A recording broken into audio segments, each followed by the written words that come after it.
मैं हूं अमरदीप सिंह। आप सभी का स्वागत करता हूं अपने YouTube चैनल CGPSC नॉलेज में। दोस्तों, जो हमारी ग्रामीण विकास वाली वीडियो सीरीज चल रही थी उसमें हमने कल की क्लास में वाटर शेड मैनेजमेंट जो कार्यक्रम है उसको हमने पढ़ा था, जिसके अंतर्गत हमने 3 कार्यक्रम पढ़ लिया था। सूखा प्रवण क्षेत्र कार्यक्रम, उसके बाद हमने पढ़ा मरुभूमि विकास कार्यक्रम और उसके बाद हमने पढ़ा समेकित बंजर भूमि विकास कार्यक्रम। और तीनों कार्यक्रम पढ़ने के बाद मैंने आपको बताया कि 1 अप्रैल 2008 को तीनों को समेकित करके यानी मिलाकर एक नया कार्यक्रम प्रारंभ किया गया, जिसका नाम था integrated watershed management programme. ठीक है। और उसके बाद मैंने बताया 2009 में उनके प्रावधानों में, यानी जो अभी तक प्रावधान चले आते सूखा प्रवण क्षेत्र के अंतर्गत, मरुभूमि के अंतर्गत या बंजर भूमि के अंतर्गत, उनमें क्या चेंज हुआ वो 2009 में हुआ। तो आज की क्लास में सबसे पहले हम यही देखेंगे कि 2009 के पहले क्या व्यवस्था थी और 2009 के बाद जब integrated watershed management programme 2008 के बाद चालू हुआ लेकिन संशोधन 2009 में हुआ, तो क्या संशोधन हुआ, यानी संशोधन के पहले की क्या स्थिति थी और संशोधन के बाद की क्या स्थिति है, ये पार्ट मैं आपको टेबल के फॉर्म में यहां पर बताऊंगा। ये पार्ट आपको कहीं नहीं मिलने वाला, और जो कॉपी करता है उसको भी बता दूं कि आप कॉपी करने की कोशिश मत कीजिएगा, क्योंकि आप फिर सबूत ढूंढते रह जाएंगे, क्योंकि ये जो चार्ट है वो मैंने खुद से प्रिपेयर किया है। तो इसको कॉपी मत कीजिएगा, नहीं तो आप ढूंढते रह जाएंगे। ठीक है। उसके बाद हम ये देखेंगे कि कैसे जो भी integrated watershed management programme के अंतर्गत जो विभिन्न चरण होते हैं उसको हम देखेंगे। साथ ही साथ अगर वाटर शेड के तहत कार्यक्रम कहीं चालू करना है तो उसके मापदंड क्या क्या है वो भी हम आज की क्लास में कवर करेंगे। तो ये क्लास आपके लिए काफी ज्यादा इंपॉर्टेंट होने वाली है। 2 से 3 क्वेश्चन इस क्लास से बने हुए हैं जो पिछले साल में पेपर हुए हैं। तो ये क्लास आपके लिए इंपॉर्टेंट होने वाली है और ये कहीं भी टॉपिक आपको इतने डिटेल में नहीं मिलेगा। तो अगर आपको ये वीडियो अच्छा लगे तो वीडियो को जरूर लाइक कीजिए, चैनल को सब्सक्राइब कीजिए और ज्यादा से ज्यादा अपने दोस्तों में शेयर कीजिए। तो चलिए चालू करते हैं हम आज की क्लास। तो देखिए यहां पर मैंने 3 कॉलम बनाया है। तो पहले कॉलम में मैंने विषय वस्तु लिखा है, सेकंड कॉलम में मैंने मौजूदा व्यवस्था लिखा है। तो मौजूदा व्यवस्था कहने का तात्पर्य यहां पर यह है 2009 से पहले की व्यवस्था। और फिर लिखा है IWMP यानी integrated watershed management programme. ठीक है। तो 2009 के पहले की व्यवस्था और 2009 के बाद की व्यवस्था जो है वो यहां पर दर्शाया गया है। तो संशोधन होने से पहले जो व्यवस्था थी वो ये कॉलम में है, सेकंड कॉलम में, और संशोधन होने के बाद जो व्यवस्था है वो थर्ड कॉलम में है। क्लियर है। तो यहां से आप आसानी से कंपेयर कर लेंगे। अगर कंपेयरिंग वाला क्वेश्चन आया तो आपसे छूटेगा नहीं, आसानी से बन जाएगा। क्लियर है। तो पहला पॉइंट देखते हैं यहां पर कार्यक्रम। तो कार्यक्रम देखें तो 2009 के पहले 3 कार्यक्रम चल रहे थे। मतलब बेसिकली 2008 के पहले आप बोल सकते हो, 1 अप्रैल 2008 के बाद नई वाटर शेड परियोजना आई, तो उसके पहले की बात करें तो 3 कार्यक्रम थे। IWDP का मतलब इंटीग्रेटेड वेस्टलैंड डेवलपमेंट प्रोग्राम। ठीक है, यानी समेकित बंजर भूमि विकास कार्यक्रम। सेकंड कार्यक्रम था DPAP यानी ड्राउट प्रोन एरियाज प्रोग्राम, यानी कि यहां पर आप बोल सकते हो सूखा प्रवण क्षेत्र कार्यक्रम। और तीसरा है DDP यानी डेजर्ट डेवलपमेंट प्रोग्राम, यानी मरुभूमि विकास कार्यक्रम। ये 3 कार्यक्रम चल रहा था। जबकि IWMP जब आया, integrated watershed management programme, तो ये तीनों को समाहित करके एकल कार्यक्रम ये बन गया IWMP। क्लियर है। अब देखते हैं परियोजना क्षेत्र, इंपॉर्टेंट है। 3 कार्य, यहां पर 1 माइक्रो वाटर शेड के अंतर्गत 500 हेक्टेयर का औसत आकार था। याद रखिए मैंने कल की क्लास में भी बताया था कि जो परियोजना क्षेत्र होता है 500 हेक्टेयर का होता है। ठीक है। और माइक्रो वाटर शेड, यहां पर जो आपका integrated watershed management programme है उसके अंतर्गत माइक्रो वाटर शेड का एक समूह होता है जहां पर 1000 से 5000 हेक्टेयर का एक क्षेत्रफल होता है। यानी मैं इसका अंतर आपको समझा देता हूं। जैसे पहले क्या होता था, केवल एक क्षेत्र का चयन कर लिए, वो 500 हेक्टेयर का होना चाहिए, दूसरा क्षेत्र उससे दूर भी हो सकता है और दूसरा क्षेत्र भी 500 हेक्टेयर का होगा, ऐसा होता था। लेकिन integrated watershed management programme में आया तो एक क्षेत्र 500 का रखा गया, उसी के निकट दूसरा क्षेत्र 500 का रखा गया, उसी के निकट ऐसे तीसरा क्षेत्र 500 रखा गया। तो मिनिमम 1000 हेक्टेयर का एक समूह हो सकता है, यानी 2 माइक्रो वाटर शेड परियोजना को जोड़ के हजार हेक्टेयर का एक क्षेत्र हो सकता है और मैक्सिमम कितना हो सकता है 5000 हेक्टेयर तक का। तो यहाँ पर आपका जो माइक्रो वाटर सेट का क्षेत्रफल है वो एक परियोजना का क्षेत्रफल अभी भी 500 हेक्टेयर है, लेकिन यहाँ पर क्या होता है समूह के आधार पर होता है। माइक्रो वाटर सेट का एक समूह बनाया जाता है, यानी 3 से 4 जो 500 हेक्टेयर वाले उनको जोड़ के एक समूह बनाकर, तो मिनिमम 2 वाटर सेट प्रोग्राम को एक साथ जोड़ दें, ठीक है, ये भी हो सकता है, या अधिकतम 10 वाटर सेट वाले प्रोग्राम को एक साथ जोड़ दे, यानी परियोजना क्षेत्र को एक साथ जोड़ दे। तो 10 जोड़ देंगे तो 500 इंटू 10 कर लीजिए, 5000 हेक्टेयर हो जाएगा। तो मिनिमम 2 का समूह होता है, मैक्सिमम 10 का समूह। तो पेपर में 2012 में यह क्वेश्चन आया हुआ था कि एक माइक्रो वाटर सेट परियोजना का क्षेत्रफल कितना होता है, तो उसका आंसर था 500 हेक्टेयर। अगर आपके पेपर में जब तक समूह शब्द ना लगे, याद रखिए आपके पेपर में जब तक क्वेश्चन में समूह वर्ड का प्रयोग ना किया जाए तब तक आपका आंसर लेना है 500 हेक्टेयर का क्षेत्रफल होना चाहिए परियोजना क्षेत्र। अगर समूह लग जाए तो उसका आंसर 1000 से 5000 हेक्टेयर हो जाएगा। तो आपके पेपर में पूछा गया था कि जो हमारा integrated watershed management programme है उसके अंतर्गत माइक्रो वाटर सेट का परियोजना क्षेत्र कितना होता है, तो समूह शब्द नहीं जुड़ा है इसलिए उसका आंसर उसने लिया है 500 हेक्टेयर। लेकिन अगर समूह शब्द अगर उसमें जुड़ जाता कि माइक्रो वाटर सेट का एक समूह का क्षेत्रफल कितना होता है, तो 1000 से 5000 हेक्टेयर आंसर होता है। यही 2012 का क्वेश्चन है, इसको याद रखिएगा। अगला है वाटर सेट का चयन। तो वाटर सेट का चयन में देखें तो मौजूदा व्यवस्था यानी 2009 के पहले की व्यवस्था सुनिश्चित सिंचाई क्षेत्र को परियोजना क्षेत्र से बाहर नहीं रखा गया था। यानी कहने का मतलब है कि यहाँ पर ऐसी जगहों पर भी वाटर सेट का काम किया जाने लगा जहां पर सिंचाई सुविधा की कोई कमी नहीं, यानी वहां पर नहरें भी मौजूद हैं, ठीक है, वहां से गवर्नमेंट आसानी से जो है डैम बनाकर वहां पे पानी दे रही है। तो वहां पर भी ऐसे क्षेत्रों को भी जो है परियोजना में शामिल किया गया था।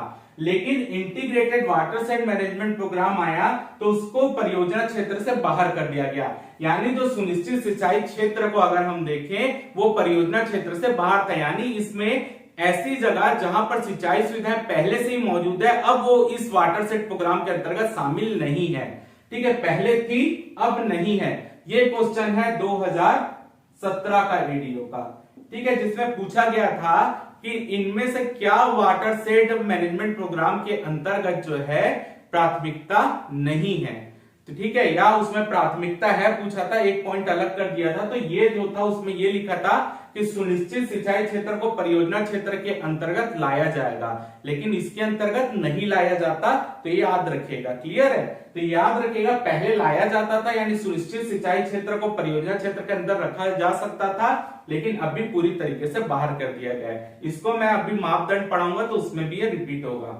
अगला है लागत प्रति हेक्टेयर। तो लागत प्रति हेक्टेयर मैंने कल बताया था 6000 रुपए प्रति हेक्टेयर दिया जाता है, जबकि integrated water waste management programme में मैदानी क्षेत्र में 12000 रुपए पर हेक्टेयर और कठिन व पहाड़ी क्षेत्र में 15000 रुपए पर हेक्टेयर दिया जाता है। यानी परियोजना लागत 6000 से बढ़कर मैदानी क्षेत्र में 12000 रुपए और कठिन व पहाड़ी क्षेत्र में, दुर्गम या पहाड़ी क्षेत्र में 15000 रुपए है।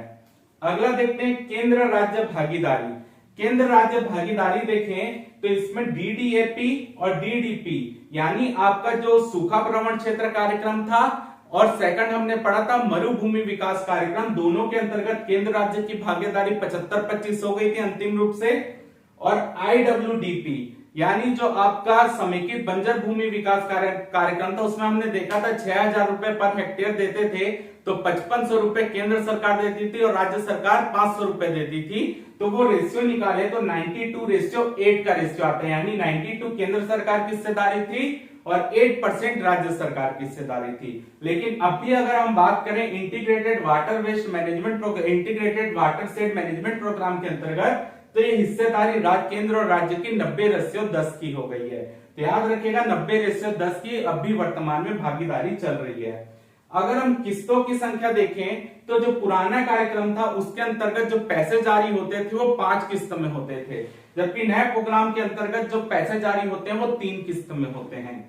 अगला देखते हैं परियोजना अवधि, यानी एक पूरा वाटर सेट प्रोग्राम को तैयार करके उसको बनाने और उसकी निगरानी करने तक, यानी उसका मूल्यांकन सर्वेक्षण करने तक जो पूरी परियोजना अवधि थी वो 5 वर्ष की होती थी। लेकिन अभी जो है integrated watershed management programme के अंतर्गत ये परियोजना अवधि 4 से 7 वर्ष की हो गई है, 3 चरणों में होती है, उसको हम आगे कवर करेंगे अभी क्लास में। अगला देखते हैं संस्थागत सहायता। तो संस्थागत सहायता पहले कुछ नहीं मिलता था, बहुत कम मिलता था, यानी जो पुराने प्रोग्राम था उसके अंतर्गत संस्थागत कोई व्यवस्था नहीं थी भी तो बहुत कम थी। लेकिन अगर अभी के प्रोग्राम में देखें integrated watershed management programme के अंतर्गत, तो केंद्र स्तर में, राज्य स्तर में, परियोजना स्तर में, जिला स्तर में और ग्राम स्तर पर संस्थागत व्यवस्था की गई है, उसको हम आने वाली क्लास में पढ़ेंगे। अगला हम देखते हैं आजीविका। तो आजीविका का जो पुराने प्रोग्राम था उसमें आजीविका की मात्रा बहुत कम थी, मतलब बहुत कम लोगों को रोजगार दिया जाता था और वो योजना में शामिल नहीं था, लेकिन उसको कई क्षेत्र में रोजगार दे दिया जाता था। जैसे मैंने कल भी बताया था कि बंजर भूमि के अंतर्गत आजीविका देंगे उसके विकास करने के लिए। लेकिन ये प्रोग्राम जो आया है integrated watershed management program, इसके अंतर्गत आजीविका एक घटक के रूप में शामिल है, यानी लोगों को, जो आसपास के लोग हैं उनको रोजगार देना ही है। ठीक है, ये यानी अगर गड्ढे खुदवाना है तो इनसे ही खुदवाना है, वनीकरण करना है तो संयुक्त वन प्रबंधन समिति के माध्यम से करना है, तो आसपास के लोगों को आजीविका भी यानी रोजगार भी मिलेगा। क्लियर है? तो ये आपका मैंने अंतर टेबल फॉर्म में बता दिया है, आप आसानी से इसको समझ सकते हैं और इसको नोट करिए और कंपेयर करके पढ़िए। कभी पेपर कंपेयर वाला क्वेश्चन आएगा तो आसानी से आपका बन जाएगा कि पुराने प्रोग्राम और नए प्रोग्राम में अंतर क्या है। अगला हम देखते हैं वाटर सेट विकास परियोजनाओं के चयन में और प्राथमिकता निर्धारित करने के लिए मापदंड, यानी कि जो जहां पे वाटर सेट परियोजना चालू करनी है तो उसके मापदंड क्या क्या है, कहां पर पहले वाटर सेट परियोजना चालू करेंगे, उसकी पूरी लिस्ट मैं बताया हूं यहां पर। तो इससे ही क्वेश्चन पिछले साल आया था आपका 2017 वीडियो में। तो याद रखिए कि वाटर सेट विकास परियोजनाओं के चयन में और प्राथमिकता निर्धारित करने के लिए मापदंड, यानी कहां कहां वाटर सेट परियोजना पहले बनेगी, कहां चलेगी, उसके मापदंड इसमें बताए गए हैं। तो पहला है पेयजल की अत्यधिक कमी, यानी जहां पर पीने के पानी की बहुत कमी है वहां पर पहले वाटर सेट परियोजना चालू करेंगे। सेकंड, भूजल संसाधनों का अत्यधिक दोहन, यानी ऐसा क्षेत्र जहां भूमिगत जल का बहुत ज्यादा दोहन हो रहा है, बहुत ज्यादा यूज हो रहा है वहां पर। तीसरा है बंजर भूमि या अक्रमित भूमि की अधिकता, यानी कहा जहां पे बंजर भूमि ज्यादा है वहां पर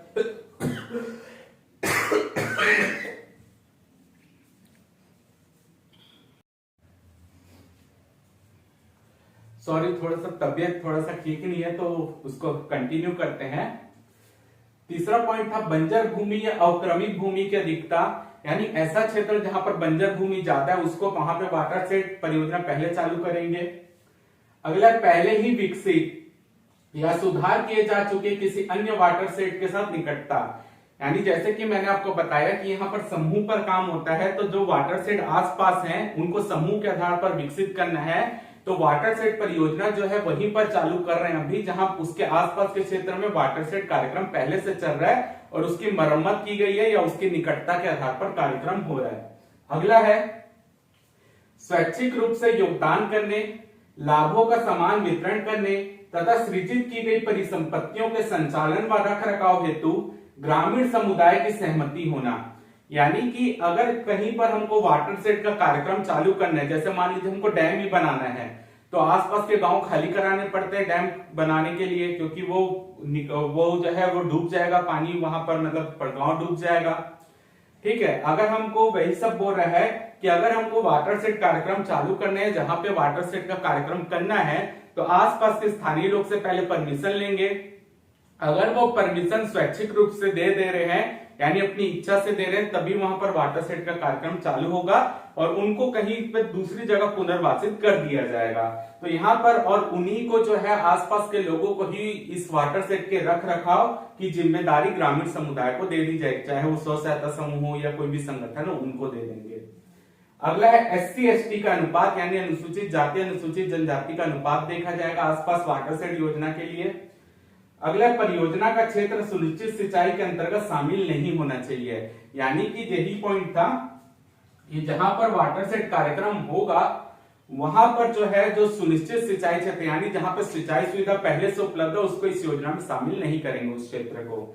अगला भूमि की उत्पादन क्षमता, अगर कहीं पर भूमि की उत्पादन क्षमता अच्छी है लेकिन वहां पर पानी नहीं मिल पा रहा है, सूखा पड़ जा रहा है, जो भी है, तो वहां पर वाटर सेट कार्यक्रम होगा ताकि उस भूमि की जो उत्पादकता क्षमता है हम उससे जो हमको फसल उत्पादित हो सकती है उसका हम लाभ ले सके। तो ये है पूरे मापदंड 8, इसको याद करिएगा, पेपर में आया हुआ क्वेश्चन है। अगला हम देखते हैं परियोजना प्रबंधन। जैसे कि मैंने आपको बताया कि एक परियोजना की अवधि जो है अभी integrated watershed management programme के अंतर्गत 4 से 7 वर्ष की है, तो वही यहां पर बताया गया है कि परियोजना प्रबंधन 4 से 7 वर्ष में टोटल होता है। इसको 3 चरणों में बांटा गया है, यानी जो 4 से 7 वर्ष की अवधि है वो 3 चरणों में बटी हुई है। पहला चरण का नाम दिया गया प्रारंभिक चरण, इसकी अवधि होती है 1 से 2 वर्ष की। सेकंड चरण का नाम है वाटर सेट कार्य चरण, इसकी अवधि होती है 2 से 3 वर्ष की। तीसरा चरण है समेकन व निवर्तन चरण, इसकी अवधि होती है 1 से 2 वर्ष की। तो अगर हम टोटल कर ले 2 + 1 3 + 1 4 हो गया, 3 2 5 2 7 हो गया, तो कुल अवधि 4 से 7 वर्ष की होती है एक परियोजना की। अब जो हम 3 चरण यहाँ पर नाम लिखे हैं, प्रारंभिक चरण, वाटर सेट कार्य चरण या समेकन निवर्तन चरण, एक एक चरण में क्या क्या काम होता है उसको समझ लेते हैं यहाँ पर। तो प्रारंभिक चरण जो होता है जिसकी अवधि 1 से 2 वर्ष की होती है, उसमें क्या काम होता है, सहभागिता पद्धति को अपनाने तथा स्थानीय संस्था, चाहे वो वाटर सेट समिति हो, स्व सहायता समूहों को अधिकार संपन्न बनाने हेतु उपयुक्त तंत्र का निर्माण करना। तो वाटर सेट समिति क्या होती है ये हम अगली क्लास में देखेंगे ही। यानी कहने का मतलब यहाँ पर ये है, सबसे पहले आसपास के जो वाटर सेट समिति बनाई जाएगी उसको, जो स्व सहायता समूह होंगे उनको अधिकार संपन्न बनाना इस योजना के अंतर्गत कार्य करने के लिए। तो सहभागिता पद्धति यानी सबको साथ लाके काम करना, ये पहले चरण के अंतर्गत होता है। दूसरा है पर्यावरण निर्माण और जागरूकता सृजन, यानी लोगों को जागरूक करना कि क्योंकि हमको वाटर सेट के अंतर्गत गड्ढे खुदाई की जाती है, खाइयां बनाई जाती है, वन उगाए जाते हैं, तो पर्यावरण तो यहाँ संबंधित है, तो पर्यावरण को अच्छे तरीके से सृजित करना और लोगों में जागरूकता फैलाना ताकि ये काम में कोई बाधा उत्पन्न ना हो, और ये काम जरूरी है उनके लिए, मानव के लिए, जंतु के लिए, पर्यावरण के लिए, सबके लिए जरूरी प्रोग्राम है। अगला है भूजल की पुनः भराई हेतु वैज्ञानिक सर्वेक्षण, यानी जहां पर भूमि के भूजल की कमी हो गई है, जो भूमिगत जल रहता है उसका सर्वेक्षण कराना और उसके तरीके निकालना कि हम कैसे भूजल की मात्रा को बढ़ा सकते हैं। जैसे एनीकेट बन गया, तो एनीकेट बनने से जल का जो बहाव है वो रुक गया वहीं पर, और वो जो पानी रुक गया और रिस रिस के जमीन में जाएगा तो आगे आसपास के क्षेत्रों में भूमिगत जल की मात्रा बढ़ती है। अगला है विस्तृत परियोजना रिपोर्ट तैयार करना, यानी एक परियोजना की रिपोर्ट तैयार करना कि इस योजना के अंतर्गत क्या क्या काम आसपास के क्षेत्र में होंगे। तो ये होता है प्रारंभिक चरण, जो 1 से 2 वर्ष की अवधि में कंप्लीट किया जाता है। फिर आता है वाटर सेट कार्य चरण, यानी वाटर सेट से रिलेटेड जो काम है वो इस चरण में प्रारंभ होता है। सबसे पहला काम होता है भूमि को सीढ़ी नुमा बनाना, जैसे इस तरीके का, ठीक।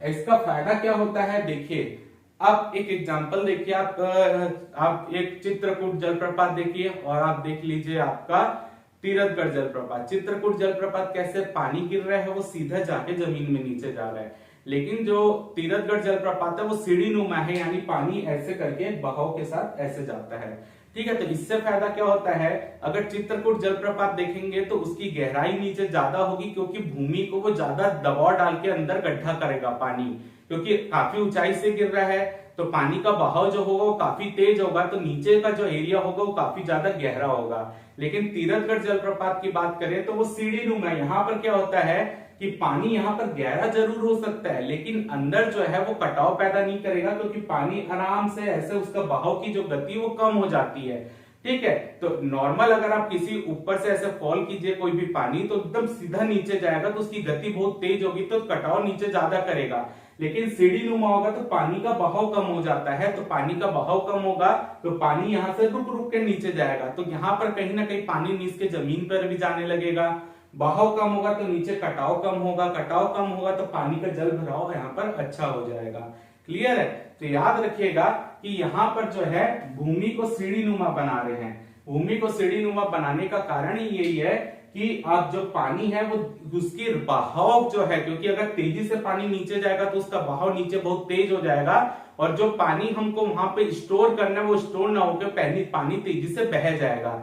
लेकिन अगर सीढ़ी नुमा कर देंगे तो उसका बहाव कम हो जाएगा, तो पानी तो अभी भी बह रहा है लेकिन उसकी गति कम हो जाएगी।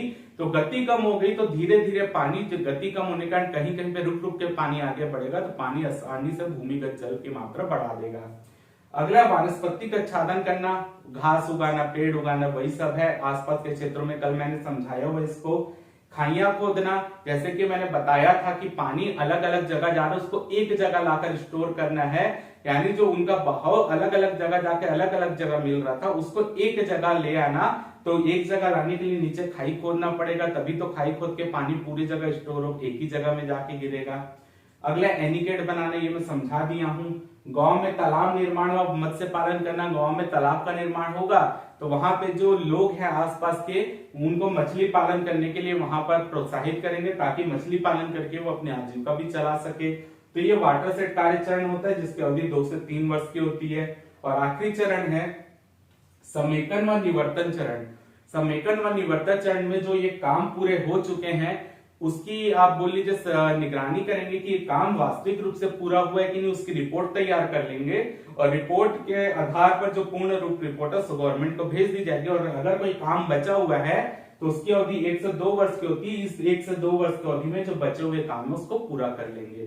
तो अंत में जो रिपोर्ट रहती कार्य पूर्ण होने की वो गवर्नमेंट को भेज दी जाती है। तो ये है आपकी पूरे परियोजना के 3 चरण। तो आज की क्लास में आप देखेंगे तो बहुत इंपॉर्टेंट चीज हमने कवर कर ली है।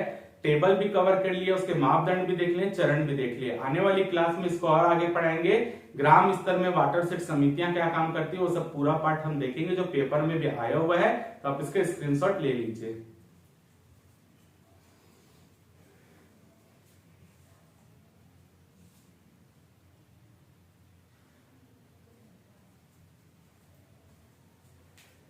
तो उम्मीद करता हूं आपको आज की क्लास अच्छी लगी होगी। अगर आपको वीडियो अच्छा लगा हो तो वीडियो को जरूर लाइक कीजिए, चैनल को सब्सक्राइब कीजिए, ज्यादा से ज्यादा शेयर कीजिए। फिलहाल के इस वीडियो में सिर्फ इतना ही। जय भारत, जय छत्तीसगढ़।